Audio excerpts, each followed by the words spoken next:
પારડી શહેર પાસે આવેલા પ્રજાપતિ હોલ નજીકના નેશનલ હાઈવે નંબર 48 પર તંત્રની લાપરવાહી અને બેદરકારીના કારણે આજે ફરી એક નિર્દોષ યુવાને જીવ ગુમાવ્યો છે.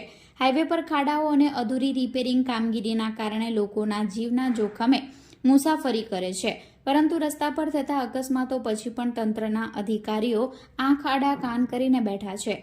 આજનો બનાવ તો જાણે તંત્રની ઉદાસીનતાનો જીવંત પુરાવો સાબિત થયો છે. આજરોજ સવારના આશરે 8 વાગ્યાની આસપાસ ખેરગામ આછવણી ગામના પિયુષભાઈ બળવંતભાઈ પટેલ ઉંમર વર્ષ 23 પોતાના મિત્ર કેતનભાઈ પ્રવીણભાઈ પટેલ ઉંમર વર્ષ 33 વાડ ઊંચા બેઢા ગામ ચીખલી સાથે Splendor plus motorcycle number GJ21DG 6124 પર પારડી શ્રીનાથ હોટલ બાજુમાં આવેલા Shri Bhavani auto traders Indian Oil petrol pump નોકરીએ જવા માટે નીકળ્યા હતા.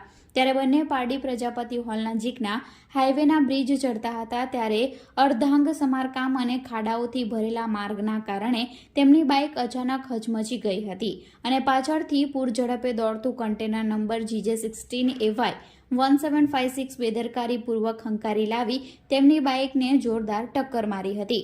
આ ટક્કરના કારણે બંને યુવકો રસ્તા પર પટકાયા હતા. કન્ટેનર ચાલકે વાહન રોક્યા વિના આગળ હંકારતા કેતનભાઈના માથા ઉપર કન્ટેનર ચડી જતા તેમનું ઘટના સ્થળે જ મોત થયું હતું, જ્યારે પિયુષભાઈને પગ અને હાથમાં ગંભીર ઈજા પહોંચી હતી, જેમને તાત્કાલિક 108 એમ્બ્યુલન્સ દ્વારા CHC હોસ્પિટલ પારડી ખસેડવામાં આવ્યા હતા. આ બ્રિજ પર છેલ્લા અનેક મહિનાથી ખાડા અને અધૂરી કોન્ક્રીટની કામગીરીના કારણે વારંવાર અકસ્માતો બની રહ્યા છે. અગાઉ પણ એક બાઇક ચાલકના મોત બાદ તંત્રએ ધીમી ગતિએ રિપેરિંગ શરૂ કરી હતી, પરંતુ આજ દિન સુધી કામગીરી પૂર્ણ થઈ નથી.